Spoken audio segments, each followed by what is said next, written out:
जय हिंद साथियों, मैं उत्तम सिंह और आप जुड़े हैं मेरे YouTube चैनल बाड़मेर संदेश से। तो आज भगवान सिंह जी लबराऊ जो बाड़मेर से उम्मीदवारी कर रहे हैं आम आदमी पार्टी, तो ये आज पधारे हैं यहाँ पे बांद्रा गांव मुंडो की ढाणी, ग्राम पंचायत मुंडो की ढाणी में आए हैं। तो आज इनसे वार्तालाप करेंगे, हम चुनाव पे चर्चा करेंगे कि आज कैसा रुझान मिल रहा है और आपको जीत की कितनी उम्मीद है। भगवान सिंह जी, पहले तो आज दीपावली के पावन पर्व पर जो दीपोत्सव है की हार्दिक शुभकामनाएं, आपको मंगल कामनाएं देता हूँ। आपको और आपके समस्त दर्शकों को भी दीपावली की हार्दिक शुभकामनाएं।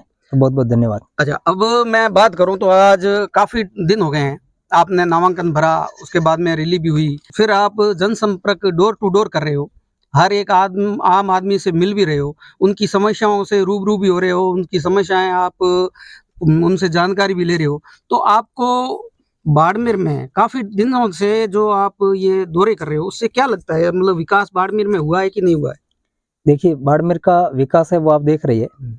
बाड़मेर की जनता के अंदर जो 15 साल के अंदर एक तानाशाही पूर्वक एक जो शासन चल रहा था, उसको अंत लाने के लिए जनता के अंदर जो आक्रोश है वो आप देख रहे हो। 5 साल तक कांग्रेस का जो राज रहा है, उसकी जो नीतियां थी उनको देख रहे हैं।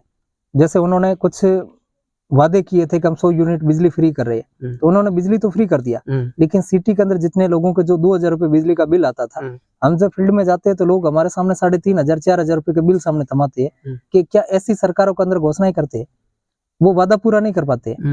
वो एक केजरीवाल जी की नकल कर रहे हैं। जब दिल्ली के अंदर जैसे 200 यूनिट बिजली फ्री दे रहे थे, 24 घंटा बिजली दे रहे थे, पंजाब के अंदर 300 यूनिट बिजली दे रहे हैं और फ्री में दे रहे हैं, तो उनकी नकल तो कर दिया है, लेकिन उनको पता नहीं था कि इसको मैनेजमेंट कैसे करना है। एक नकल में भी अकल चाहिए, तो वो नकली केजरीवाल बनने की कोशिश कर रहे हैं, तो वो नहीं कर पाएंगे। आपको खामी कहाँ नजर आई? मुझे खामियां, मैं गाँव के अंदर, मेरे पास में क्या, मेरे सामने जितने भी उम्मीदवार है, जो बड़ी बड़ी पार्टियों के उम्मीदवार है, वो धनबल से चुनाव लड़ रहे हैं। उनको लोकतंत्र की परिभाषा क्या वो उनको पता नहीं है। वो भीड़ तंत्र में चल रहे हैं, वो लोगों से ब्लैक मनी है वो वहां पर लगा रहे हैं। अगर उनको कसम देकर के पूछिए कि 40 लाख रुपए आपने पहले दिन का जब नामांकन रैली के अंदर 40 लाख तो खर्च हो गए, तो लोकतंत्र की परिभाषा क्या है वो नहीं बता पा रहे। दूसरा, भीड़ इकट्ठी करके लोगों को गुमराह करने का प्रयास करते हैं। वो जाति के नाम से, धर्म के नाम पे वोट मांगते हैं, लेकिन हमारा जो काम है, हम लोगों को डोर टू डोर जाकर के लोगों को जगाने का प्रयास करते हैं, अपने अधिकारों के प्रति उनको जागरूक करते हैं। आपका अधिकार क्या है, लोकतंत्र की परिभाषा क्या है।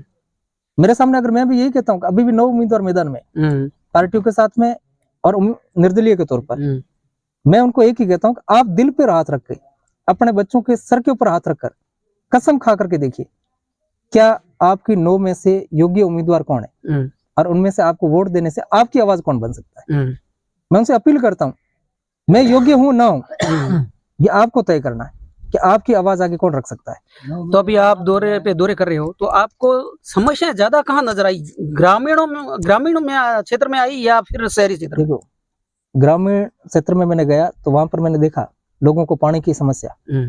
आज आजादी के इतने सालों के बाद में जब वादे किए थे, हर घर नल योजना करते थे, पानी की पाइपलाइन जब बिछा रखी है, घर तक पानी नहीं पहुंच रहा है। रास्ते की समस्या, जब आज उनको पता चलना चाहिए कि पहला उनका जब ये नरेगा का सब जगह प्लान चल रहा है, तो उनको हर ढाणी को रास्ते से जोड़ना चाहिए, लेकिन वो भी आज दिन तक वंचित है। उनको खुद बड़े बड़े जितने उम्मीदवार है चुनाव लड़ रहे हैं, कई सालों से सत्ताओं में बैठे, उनको पता होना चाहिए कि हर ढाणी तक जाते हुआ रास्ता है या नहीं है। मैंने हर ढाणी तक, हर गाँव, हर गली तक मैंने पहुंचने का प्रयास किया है। मेरे साथ में बड़ा काफिला लेके नहीं चलता हूँ, काफिले के अंदर वो आगे जाके क्लियर कर देंगे, मुझे पता नहीं चलेगा। ड्राइवरिंग मैं खुद करता हूँ, उस गाड़ी को लेकर के वहां तक पहुंचता तो मुझे पता लगता है कि वाकई में वहां की समस्या क्या है। मैंने एक एक व्यक्ति से मिलता हूँ, कहीं कहते हैं कि हम 50-100 लोगों की मीटिंग करवा देते, आप पहले बता देते। मैं 100 लोगों से मिलूंगा तो बात 5 लोगों से करूंगा या 10 से करूंगा। मुझे एक एक व्यक्ति से बात करने का मौका, उनसे संवाद करने का मौका मिलता है, उनकी जो समस्या है उनको जानने का मुझे मौका मिलता है, ताकि मैं उसके ऊपर अमल में कैसे लाऊं, उसका समाधान कैसे करूं। आपके अनुसार मतलब मार्ग और पानी की समस्या है सबसे और ये अगर देखा जाए तो आदमी की मूलभूत सुविधा। और बाकी गाँव के अंदर जैसे स्कूल क्रमोन्नत हुआ है, जैसे मिडिल था उससे सीनियर हो गया, सीनियर से सीनियर सेकेंडरी हो गया, उन्होंने खर्चा क्या किया, 150 रुपए का खर्चा किया होगा, एक पेंटर बुलाया होगा, कलर लाए होंगे, सिर्फ सेकेंडरी थी उनको सीनियर सेकेंडरी कर दिया। टीचर भाई क्रमोन्नत हुई है ना, कागजों में भी तो हुई है भाई, कागजों में क्रमोन्नत हुआ होगा, उन्होंने किया होगा। स्कूल के अंदर सुविधा क्या है, एक विधायक जी ने खुद ने एक वीडियो आया था, उसमें बताया था कि मुख्यमंत्री जी आप सिर्फ 100 स्कूलों की घोषणा कर दो, आपको 1 रुपए खर्च करने की आवश्यकता नहीं है, आपको कोई टीचर लगाने की आवश्यकता नहीं है। सीनियर सेकेंडरी स्कूल में स्टाफ है 3 या 4 का या 5 का, एक प्रिंसिपल है, अब वो चुनाव ड्यूटी में, एक BLO है वो चुनाव ड्यूटी में, एक कोई भी बाबू होगा वो डाक तैयार करने में जाएगा। अब दो के भरोसे, एक किसी का इमरजेंसी में छुट्टी में जाना पड़ा, एक या दो टीचर के भरोसे 12 क्लास है, हम उसमें रिजल्ट की बात करें तो क्या उसमें रिजल्ट हमें मिल सकता है? उनको पता ही नहीं होगा कि उनके पास सब्जेक्ट कौन सा पढ़ाना है। आप हर बार विधायक महोदय की बात करते हो और विधायक महोदय आप कह रहे हो कि उन्होंने कुछ काम नहीं करवाया, और विधायक महोदय ये कहते हैं कि हमने तो गंगा विकास की गंगा बहा दिया और हम लोगों को देते देते थक गए, मतलब लोग मांगते मांगते थक गए, हम देते देते नहीं थके। बिल्कुल है, चंद लोगों का विकास हुआ है, अपने चहेतों का विकास हुआ है, जिससे कोई कमी नहीं है। रोड के ऊपर बैठ करके छोटी सी कोई दुकान चलाता, ठेला चलाता था, अवैध रूप में शराब बेचता था, वैसे लोगों का विकास हुआ, मैं मानता हूँ 9 से 10 लोगों का विकास हुआ है, अरस से परस तक पहुंचाया है, उनका विकास हुआ है। अब ये जैसे राहत, महंगाई राहत कैंप जो खोले थे उसमें किसका विकास हुआ? अपने चहेते थे जिनके टेंट लगे, 1-1, 2-2, 3-3 महीने तक लगा था, उनका विकास हुआ है। आम आदमी का विकास करने के लिए वो सिर्फ प्रचार करने के लिए बुलाते थे कि हमारी सरकार ने ये निकाला। अब उनको करना क्या था? ना उनका फिंगर लगता था, ना उनका कोई बायोमेट्रिक में कहीं उनको निशान था, ना उनको फोटो खींचा जाता था, डॉक्यूमेंट सब ऑनलाइन थे। तो जनता को गुमराह करते हुए वहां तक बुलाया क्यों? रही बात मोबाइल देने की, मोबाइल देने की, इन्होंने अपने चहेतों को फायदा पहुंचाने के लिए टेंडर जारी किए। विकास किसका हुआ? मोबाइल कंपनियों का। टेंट लगाए उनका, कर्मचारियों अधिकारियों का, उनको प्रचार करने के लिए बिठा दिया। यहाँ कोई विकास नहीं था। लास्ट में उन्होंने अन्नपूर्णा योजना के नाम से फूड पैकेट निकाले, मिर्ची देखे तो घटिया, एक लकड़ी का बुरादा अंदर भर के दे दिया, ईंटें थी उनको पीस कर अंदर डाल दिया। तो जनता के स्वास्थ्य के साथ खिलवाड़ करने का प्रयास किया है, वो धरातल पर कैसे लागू करना है वो उनको करना नहीं आता है। अब आपसे मैं एक तीखा सवाल पूछता हूँ कि आप, जहां तक मुझे जानकारी है, आप हमेशा राजनीति के विरोध में बात करते थे, मतलब उसके घोर विरोधी थे, और आपने राजनीति कैसे चुनी? देखिए, मैं हमेशा लोगों को ये कहता था राजनीति करना या राजनीतिक मानना मेरा कोई सपना नहीं था। मैं सिर्फ एक सोशल वर्कर था, मैं एक एक्टिविस्ट था। मेरे सामने जो भी पीड़ित आया, मैं उनका काम करने के लिए हमेशा तत्पर रहता था। मैंने उसको न जाति, न धर्म, न क्षेत्र कभी नहीं पूछा। मैंने सिर्फ एक ही चीज देखा, पीड़ित है, कौन सी ऑफिस का काम है, मैंने साथ में जाकर के मेरे से जितना बना तो मैंने कागज और कलम की ताकत में काम करवाया। पिछली बार एक पत्रकार RT एक्टिविस्ट सबल सिंह भाटी के ऊपर जब हमला हुआ, उनके हाथ पैर तोड़े गए, तब मैंने बाड़मेर बंद का आह्वान करवाया और मुझे 5 बजे सुबह विधायक जी के इशारों पर गिरफ्तार करवाया।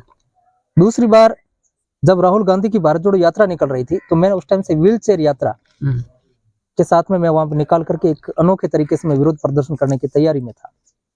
तब मुझे मेरे खिलाफ एक झूठे मामले में उसको रीओपन करते हुए, FIR लगी हुई को रीओपन करते हुए मुझे गिरफ्तार किया। तब एक पुलिस के बड़े अधिकारी ने मुझे गिरफ्तार करते समय कहा कि हमें माफ करना, आपका कोई गुनाह नहीं है, लेकिन हम मजबूर है, हमें ऊपर से प्रेशर है, CM ऑफिस तक से हम प्रेशर है, तब हमें गिरफ्तार करना है। मुझे हंसते हुए मैंने उनको जवाब दिया था, आप मजबूर हो सकते हैं लेकिन मैं मजबूत हूँ। अगर राजनीतिक आपके ऊपर इतनी हैवी है तो मुझे राजनीति को शुद्ध करने के लिए मैं भी वापस राजनीतिक में आऊंगा और आपको इस गुलामी से मैं मुक्त करवाऊंगा। तो और मैं उनको, जो भ्रष्ट अधिकारी है, जो नेताओं के इशारों पे काम करते हैं, मैं उनकी आजादी की लड़ाई लड़ने के लिए और जनता के अधिकारों के प्रति सजग करने के लिए मैं राजनीति में उतरा। बाकी मैंने देखा इस गंदगी को नाली में उतरे बिना, आप हमेशा कहते थे कि ये गंदगी है, गंदगी है, मैं इसमें मुझे नहीं उतरना है। अच्छा, दूसरी अगर बात करूं मैं, जैसे आपने आम आदमी पार्टी को चुना, आप हमेशा से घोर विरोधी रहे हो भ्रष्टाचार की, तो आपकी पार्टी पे आज 2 मंत्री आपके जेलों के अंदर है और आरोप पे आरोप लगे जा रहे हैं। बात ये था कि राजनीति के अंदर सब भ्रष्ट भी नहीं होते, सब ईमानदार भी नहीं है, और कुछ ईमानदार भी है, तो राजनीति में किसी के साथ में उनके इशारों पे चलना पड़ता है। अब रही बात आम आदमी पार्टी के नेताओं की, मोदी जी जब मध्य प्रदेश गए थे तब उन्होंने बताया था कि अजीत पवार सिंचाई घोटाले के अंदर आरोपी है, उसको जेल भेज देंगे। उसके 8 दिन के बाद उसने BJP पार्टी ज्वाइन किया और उसको महाराष्ट्र का उप मुख्यमंत्री बना दिया। मतलब मोदी वॉशिंग पाउडर में धुलाई हो गई और पवित्र हो गए। अगर मनीष सिसोदिया, अगर संजय सिंह भी आम आदमी पार्टी के चुनिंदा विधायक तोड़ करके अगर BJP में शामिल होते तब दिल्ली के मुख्यमंत्री होते। उन्होंने कहा फांसी के फंदे पर चढ़ जाएंगे लेकिन किसी से कोई समझौता नहीं करेंगे। अब उनके आरोप क्या थे वो भी आपने देखे होंगे कि जब शराब नीति घोटाला बनाया, वो घोटाला जब सामने आया तो उसका जब कोई भी विधानसभा के अंदर बिल पारित होता है तो लास्ट में उसको पास होता कहाँ जाता है? राज्यपाल के पास। अंतिम फैसला राज्यपाल जब तक साइन नहीं करता है और दिल्ली के अंदर उप राज्यपाल अगर जब तक उसका साइन नहीं करते तब तक वो बिल पास नहीं होता है। तो उप राज्यपाल इसमें आरोपित नहीं बने, वो जेल तो नहीं गए, दोषी तो वो भी है ना। लास्ट में जो आरोपी थे वो जेल में गए, उन जमानत करवा के बाहर आए, उनको सरकारी गवाह बनाया। उसके बाद में संजय सिंह काम क्या था पता है कि इनकी जब मनीष सिसोदिया की मुलाकात है वो संजय सिंह के जरिए हुई थी, वो आरोपी हो गया। आज मैं भी आज सभा में आप आए हो तो मैं जिनके साथ में कहीं बैठा हूं, अगर मैं संवाद कर रहा हूं किसी के साथ, मेरी पृष्ठभूमि क्या है सामने वालों को पता नहीं है, सामने वाले व्यक्ति बैठे उनकी पृष्ठभूमि क्या है वो मुझे पता नहीं है। हम आपस में एक दूसरे से पहली बार मुलाकात हुआ, अगर मैं कोई क्राइम करता हूं जाके तो ये दोषी कैसे हो सकते हैं? तो उनको वैसे दोषी बना करके जेल में डाला है। तो ये एक प्री प्लानिंग था। अच्छा, जैसे अभी आपने मोदी जी को बता दिया कि वॉशिंग मशीन में वो धुल के आ गए, तो कितने बताऊं आपके केजरीवाल जी सुप्रीमो वो मतलब सूटकेस लेके घुमा करते थे कि इसके अंदर मेरे पास सारे सबूत है और मैं अगर मुख्यमंत्री बन गया तो सारे जेल में होंगे। अभी तक एक भी जेल में तो नहीं गया। मेरी बात बताओ, आपको पता होगा बाड़मेर में मेरे पास जितने डॉक्यूमेंट्स है, कई बार मेरा घर वालों से मीठा झगड़ा होता है कि ये तेरे कागज लेके तुम घर से अलग हो जा, हम रखेगा। आपको पता होगा मेरे पास कागज पड़े हैं। बिल्कुल, मैं चाहता हूँ ऐसे लोगों को जेल पहुंचा सकता हूँ, बाहर निकलने का कोई रास्ता नहीं हो सकता अगर ईमानदारी से उस पे अगर कार्रवाई हो तो। लेकिन मेरे को कभी कार्रवाई करवाते हुए देखिए इन बड़े लोगों के खिलाफ। फोटोकॉपी वाला भी जाके अपना को खुद का खर्च हो जाएगा, जिनकी सरकार होती है, जिनकी सत्ता होती है, उनके खिलाफ कार्रवाई नहीं होती है। दिल्ली सरकार के पास जो पावर है वो ग्राम पंचायत के पास जितना पावर है उतना ही है, क्योंकि ना तो पुलिस उनके हाथ में, ना राजस्व डिपार्टमेंट उनके साथ में, वो न किसी को ट्रांसफर कर सकते हैं। कोई अधिकारी कर्मचारी उनको जैसा थोपा उनको पंचायत के अंदर जो ग्राम विकास अधिकारी आ गई, आपने कहा हमने समझा। अब मैं भगवान सिंह जी लाबराव से पूछना चाहता हूँ कि कल को आप जीत जाते, हमारी शुभकामनाएं आपके साथ है, आप जीत गए, तो क्या जो भ्रष्टाचारी है जिन्होंने भ्रष्टाचार करके और मोटी रकम कमाई, काली कमाई कर रखी है, उनके ऊपर कार्रवाई होगी? भगवान सिंह करवाएंगे? मैं आज भी जब चुनाव लड़ता हूँ ना, चुनाव के टाइम में जैसा भी व्यक्ति होता है उनके सामने जाके सरेंडर करता है। चुनाव में खर्चा भी लगता है। मैंने आज भी अपील में यही कहता हूँ कि मुझे अगर कोई 10 रुपये भी चंदा दे ना, वो भ्रष्टाचारी मुझे 1 रुपया ना दे, ताकि मेरी मती मर जाएगी। मैं आपके खिलाफ कोई अगर जीत भी गया तो मैं हारे से भी बुरा हूँ, मुझे ऐसा नहीं चाहिए। मैं जब हमारे बीच में एक बार समाज की मीटिंग हुई थी, उस टाइम से मैं बताया था कि अगर मुझे वोट देना या मत देना, लेकिन कल कोई भ्रष्टाचारी मेरे समाज का भी अगर आता तो मेरे से कोई उम्मीद मत रखना, चाहे कोई भी होगा। उसमें न जाति देखूंगा न धर्म देखूंगा, गलत होगा तो उनके खिलाफ कार्रवाई के लिए हर टाइम मैं तत्पर रहूंगा। लेकिन कोई ईमानदार आदमी है, अधिकारी है, अगर उनको प्रताड़ित किया जाता है तो मैं उनके लिए मैं एक चट्टान की तरह उनके साथ में मैं खड़ा रहूंगा। अच्छा, और भगवान सिंह जी लाबराव पहली जो अगर जीतने के बाद में पहला जो बदलाव करना चाहेंगे वो क्या करना चाहेंगे? मैं बाड़मेर के अंदर पहली बात तो शहर की बात करें तो सीवरेज की समस्या, बाकी जितने यहाँ आस पड़ोस में जितनी कंपनियां लगी हुई है, जो ये पोल्यूशन के ऊपर कोई कंट्रोल नियंत्रण नहीं है, तो पहला मैं इनके ऊपर कंपनियों के ऊपर लगाम कस करके इनको पोल्यूशन को नियंत्रण कैसे करना है, पहला मेरा प्रथम प्रयास है। दूसरा, जब कंपनियां जब यहाँ आई थी तब कहा था स्थानीय लोगों को हम 70% 70% लोगों को रोजगार देंगे, उनका रोजगार नहीं दिया। तो हम पहले इन कंपनियों के खिलाफ पहले ये कहेंगे कि आपका जो एग्रीमेंट था उसको पहले पढ़े और उसका ध्यान दे, और सरकार इसके ऊपर एक्शन लेकर के स्थानीय लोगों को रोजगार देने का पूरा प्रयास करे।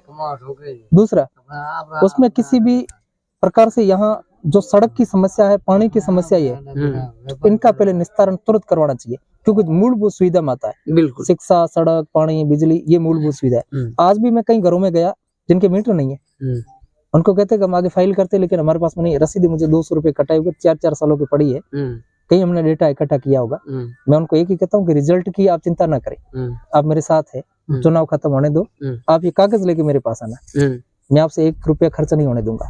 मुझे जो भी प्रयास करना होगा, मुझे कोर्ट जाना होगा तो मैं जाऊंगा, और हो सका तो मैं आपको इसमें से भी हर्जाना दिलाऊंगा वापस। अभी आपने जैसे सड़क की, पानी की बात की, तो मैं एक आपको जनरल सवाल पूछता हूँ कि पानी और सड़क, अगर किसी के यहाँ पर सड़क की सुविधा नहीं है और पानी की सुविधा नहीं है, और विधायक महोदय के मार्फत अगर उसको पानी या ये सड़क मार्ग मिल जाता है, तो वो एहसान कैसे हो जाता है कि उन्होंने एहसान कर दिया एक वोटर के ऊपर? ये एहसान कैसे हो जाता है? वो एहसान के तले दब कैसे जाता है? वो एहसान नहीं होता है। ये लोकतंत्र के अंदर कोई भी जाता है ना, तो जनप्रतिनिधि चुना है कि हमारी आवाज बन करके आप आगे काम करें। बिल्कुल, ऐसा नहीं होता है। बिल्कुल, आपने किसी को मुझे वोट दिया तो वोट से वो ऐसा नहीं है, वो आपका फर्ज था कि ये हमारा काम करने जैसा व्यक्ति है, योग्य है या नहीं है, वो ऐसा नहीं कहा जाता है। आज अपने पास में कोई भी काम करवाते तो ऐसा थोड़ी है। मैं आज यहाँ आया हूँ तो मैं यहाँ कोई आपके ऊपर ऐसा करने के लिए नहीं आया। प्राथमिकता है कि जिसने आपको वोट दिया है उसको मुझे उसकी वोट नहीं, सुविधाओं- मुझे वोट दिया उसको ही नहीं, अगर जीत जाता हूँ बिल्कुल। तो मेरे लिए उस विधानसभा का प्रत्येक नागरिक है, जो प्रत्येक मालिक है, बिल्कुल नागरिक है, वही संविधान के अंदर लिखा हुआ मालिक है, बिल्कुल वो प्रत्येक मालिक का काम करना हमारा अधिकार है, अधिकार है।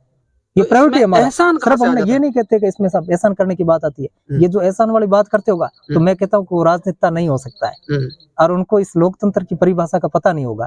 लोकतंत्र है क्या उसको कुछ पता नहीं होगा, वो सिर्फ पैसे के दम पर के काले धन के जरिए वो जीता होगा, लेकिन जीत नहीं सकता है। जीता होगा मैं कहता हूँ कि उसके अंदर योग्य नहीं है वो। और लोगों को मैं जहां भी जाता हूँ कि किसी के भरोसे मत बैठो, आपका कोई भी काम होता है, जैसे मूलभूत सुविधा में बिजली है, पानी है, सड़क है, स्वास्थ्य है, इनके बारे में आप स्थायी लोक अदालत में जिला न्यायाधीश होता है, उनके पास साधारण वकील किए बिना आप साधारण कागज के ऊपर पहले जिला कलेक्टर को, संबंधित विभाग के अधिकारियों को, तहसीलदार को, एसडीएम को, पंचायत को, सबको एक लेटर दो, फिर भी कार्रवाई नहीं होती है तो स्थायी लोक अदालत में जाकर के आप उस पूरे कागज अटैच करते हुए एक एप्लीकेशन दो। स्थायी लोक अदालत ने फैसला कर दिया तो उसकी कहीं अपील नहीं होती है, ना हाईकोर्ट जा सकता है ना सुप्रीम कोर्ट जा सकता है, उसको काम करवाना ही पड़ेगा, और लगभग नोटिस जारी होते हुए उनको काम करना पड़ेगा। मैं आज भी जाता हूँ लोगों के साथ में यही वादा करता हूँ, आप रिजल्ट की चिंता ना करें, आप अपना लोकतंत्र के जरिए मुझे अपना समर्थन दे, रिजल्ट जो भी होगा, साइलेंट वोटर्स है, मुझे वोट देंगे, मुझे 100% जीतेंगे, जैसे कोई फर्क नहीं है, लेकिन फिर भी कहता हूँ रिजल्ट कुछ भी रहा, लेकिन उनकी समस्या लेकर के मूलभूत सुविधा मेरे पास आना, मैं उनका कोर्ट जाकर के मैं उनका समाधान करवाऊंगा हर टाइम में। तो आज भी बाड़मेर के अंदर भगवान सिंह लाबराव को लोग आम आदमी पार्टी से ज्यादा आरटीआई एक्टिविस्ट, एक भ्रष्टाचार के विरोध लड़ने वाला जुझारू आदमी जानते हैं, उसी से आपकी पहचान है। तो आप अगर जीत जाते हो या नहीं भी जीते हो तो आपकी नजर में एक वोटर की कीमत आपकी नजर में क्या रहेगी? मैं तो कहता हूँ कि जैसे आज मैं मालिक बन करके घूम रहा हूँ, लोकतंत्र की परिभाषा में अगर देखा जाए तो भारत का नागरिक है वो मालिक है, मैं एक सामान्य नागरिक हूँ, सामान्य व्यक्ति हूँ। अगर मैं वापस जीत भी जाता हूँ तो मैं उनका दास हूँ, मैं उनका नौकर हूँ, मैं उनका मालिक नहीं हूँ। क्यों नहीं हूँ? क्योंकि मुझे भी कुछ न कुछ सरकार उसमें से मुझे फल देगी, और जहां से मैं अगर नागरिकों मालिकों से अगर उस बजट से उनके पैसों से अगर मुझे कुछ देता है तो मैं मालिक का दायित्व तो खत्म कर चुका हूँ, मैं उनका दास बन करके या उनका नौकर बन के मैं उनका सेवक बनने की श्रेणी में आ जाऊंगा। लोग कहते हैं कि विधायक बनने के बाद या मंत्री बनने के बाद उसका रुतबा बढ़ता है, लेकिन अगर उस नजरिए से लोकतंत्र की परिभाषा और संवैधानिक तरीके से देखे तो वो उनका डाउन हो गया है। मालिक वो हमेशा मालिक होता है, नौकर चाहे कितना भी सपूत हो जाए लेकिन वो नौकर ही रहेगा, मालिक नहीं बन सकता है।